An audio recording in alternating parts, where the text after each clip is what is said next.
يا مظلوم كربلاء. آه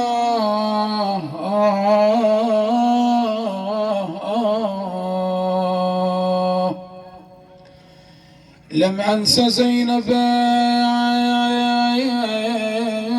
بعد الخدر حاسرة تبدي نياحة الحان فألحانا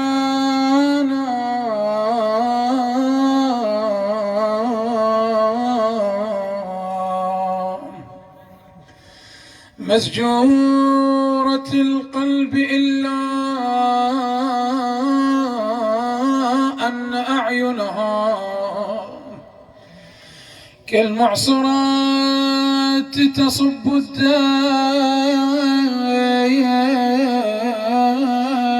عقيانا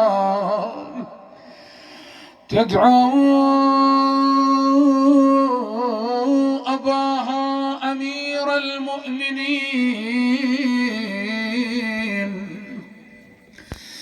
ألا يا والدي حكمت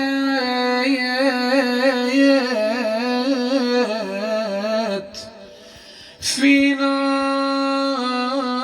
رعايانا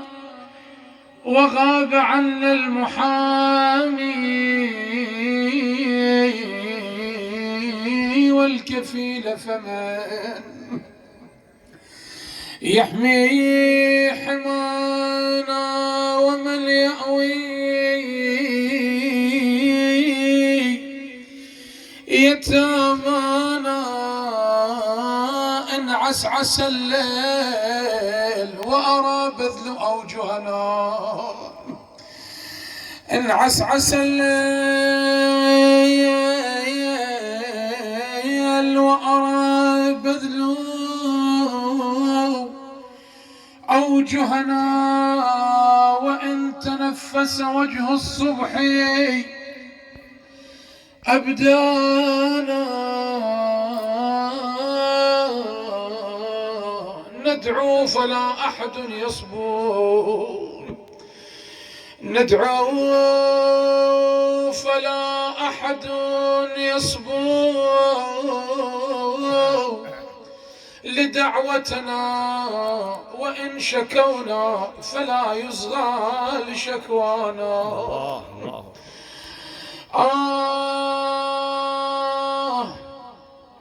قم يا علي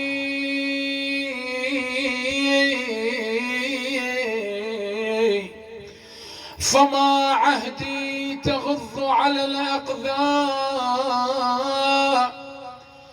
أي أجفانا وكأني بالعقيلة زينب سلام الله عليها تخرج ليلة 11 من المحرم تبحث عن الحسين أخيت وتبحث عن أخوها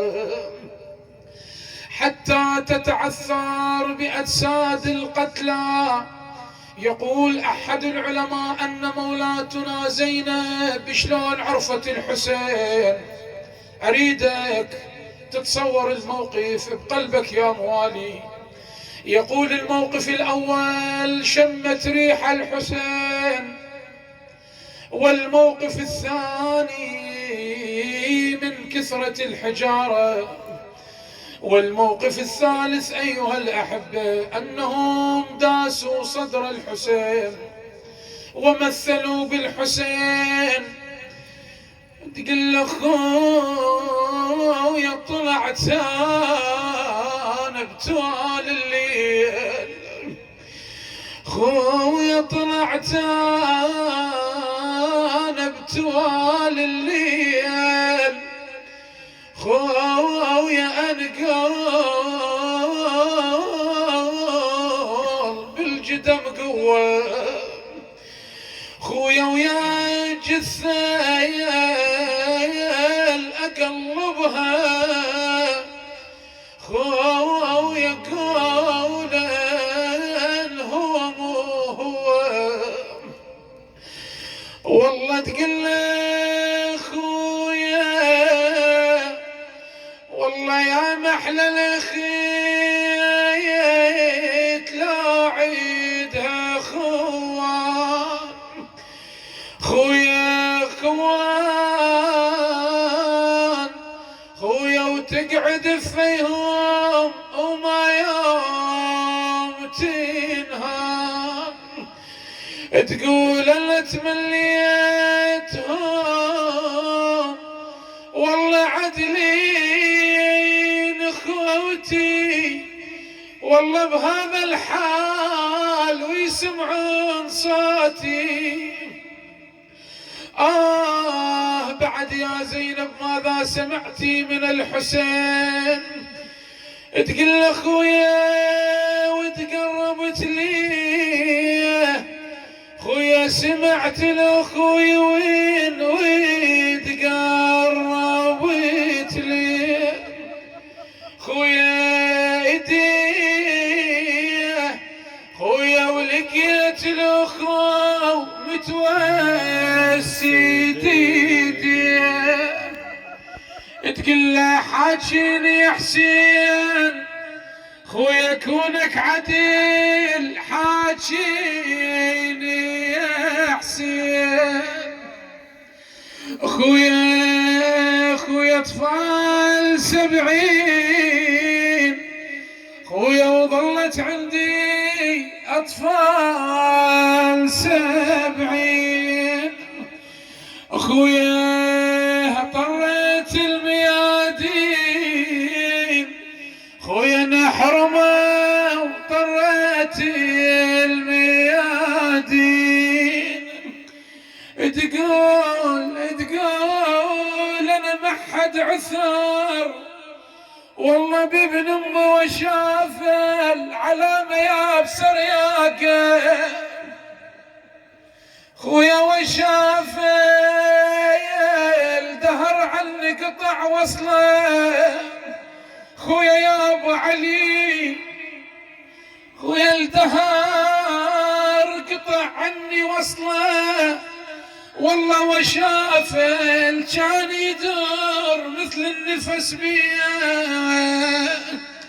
بعد شو تقول العقيلة زينب سلام الله عليها؟ هذا إلك والكل واحد فاقد عزيز على قلبه، الشهداء الأبرار جزاهم الله خير اللي وصونا أنه نذكر الشهداء وما يردون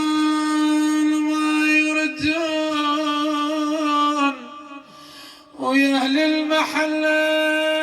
ما يردون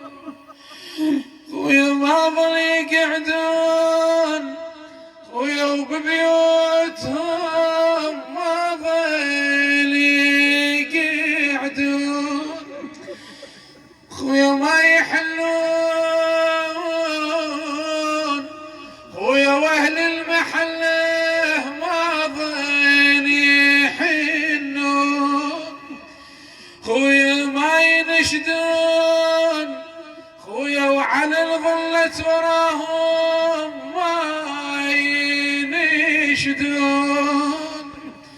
خويا ويلضعون خويا أشوما رضى عنهم ويلضعون تقول والله بشمس ما حد يسوى ظل والله على حسين وما مشثق بالطفضان خويا على حسين الخيل وياها جابت والله ضلع الحسين والله بحوافرها لحد ما وصل خيمة رقية